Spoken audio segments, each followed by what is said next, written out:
Everybody loves an indie darling. I think it stems from our own innate wants to create and be successful. That we love it when a small group with maybe not all of the money or not all of the materials can craft a film or a game or an experience that really rivals the giants of the industry. Now, I'm not necessarily one to write off indie games or movies, but I am also of the opinion that these games usually get viewed with a bias.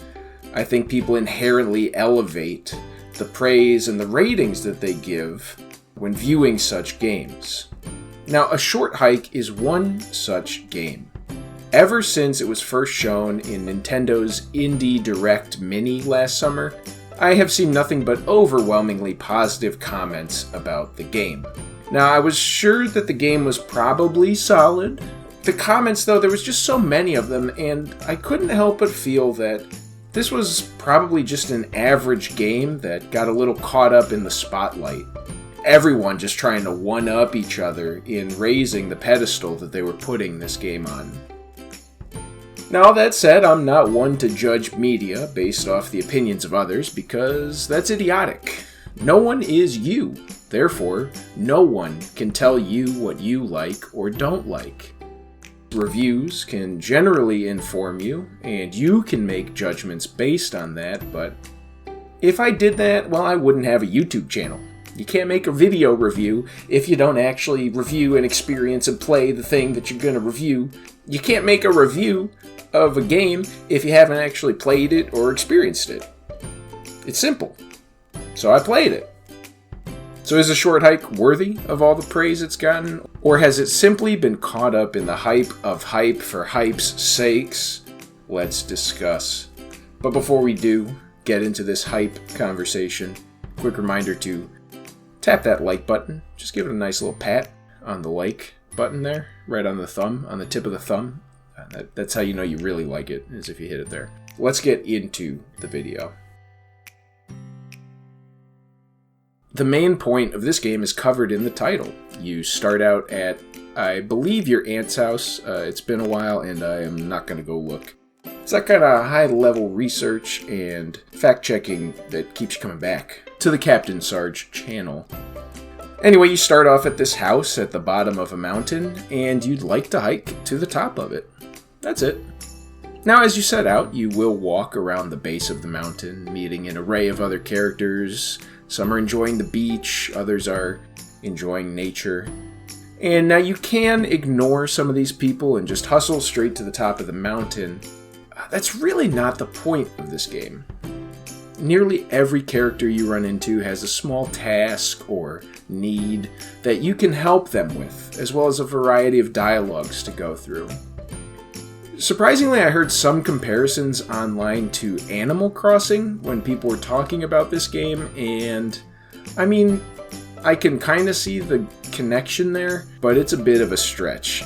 Each character definitely has a little personality, and they are humanoid animal creature hybrids, but that's about the end of the comparisons to Animal Crossing.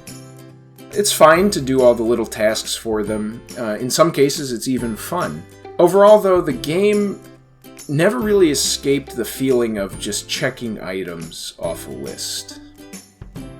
Now, to the game's credit, they did create an interesting and engaging little world. The map is pretty small, it's mostly just the mountain, but I did want to explore it all. I wanted to see the whole mountain, and the mountain itself has character. I wasn't interested in just racing up the mountain to get the game over with. I really did want to explore.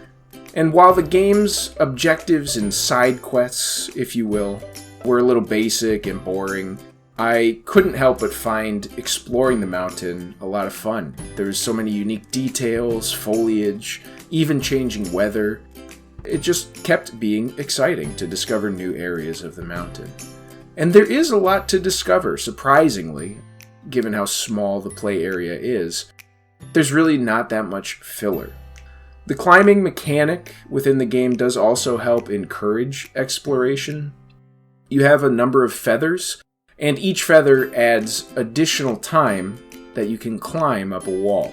Now, sometimes there's some hard checks where you need a certain number of feathers before you can get up, and other times it just makes things easier. But either way, it did encourage exploration.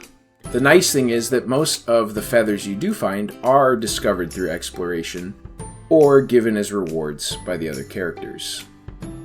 Like I said, the exploration is fun, but that may also be because the game really does live up to its name.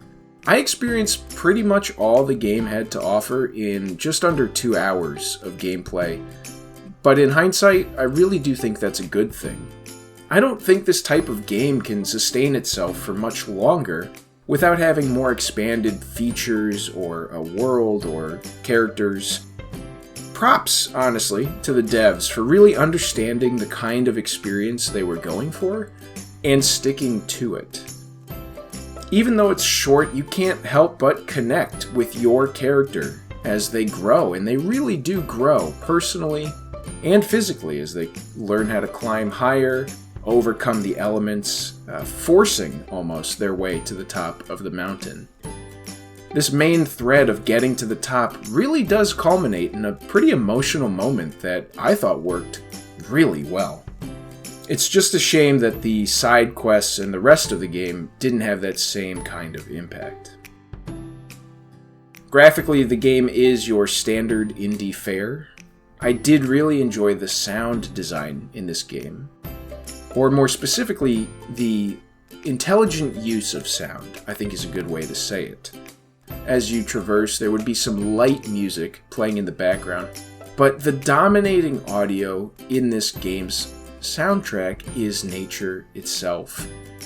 You could hear the wind, birds chirping, leaves rustling, water babbling, similar things like that, and it really added a nice additional layer to the game.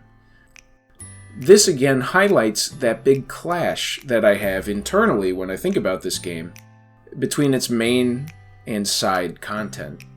The side content really leaves you feeling more like a delivery man than anything else, running from person to person or place to place, and adds almost this obligation to a game that really wants to focus on just taking it easy, enjoying nature, exploring. And so that kind of caused me to struggle to engage with many of the side characters in the way that others really seemed to be able to do when I see praise for this game online. So this could be a me thing, I do admit that, but I really do feel a contrast in my overall feelings on the game because of how these different parts made me feel. At the end of the day, a short hike is a solid but short experience. It's definitely more than the sum of its parts, which almost makes me want to forego my normal rating categories, because it's a feel thing when it comes to this game. Of course, the game's not going to change your life, and after hearing all the rage about it, I think I definitely set my expectations too high. So be sure to temper yours as well when approaching this game.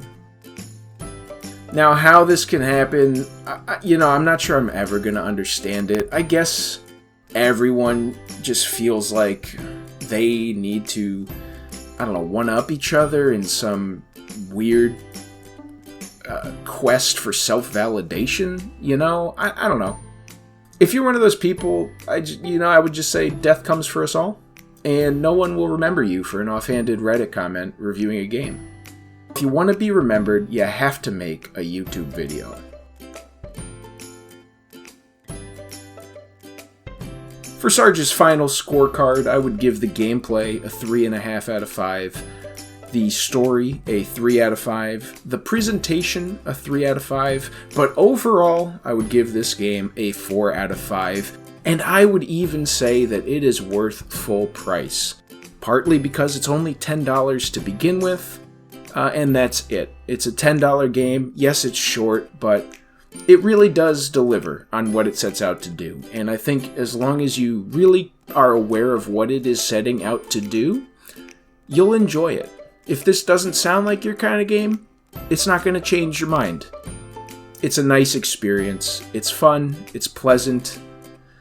I never hated playing it. It was just kind of nice. I don't know. Sometimes we need some nice stuff in our lives, you know? This world is kind of... I don't know if you guys have been outside lately. I know we haven't left our houses in a while, but we could... It's nice. You could use some nice. What do you guys think? Is this game actually a life-changing masterpiece? Am I just a cold-hearted Scrooge-type character humbugging it up here on my ivory tower YouTubery tower? Let me know with a comment down below. Again, if you liked the video, do me a favor and just like the video, please. It really helps the channel. Commenting really helps the channel. We gotta do all that algorithmic stuff so that the robots can like me. Hope you guys enjoyed the video, and I will see you with the next one.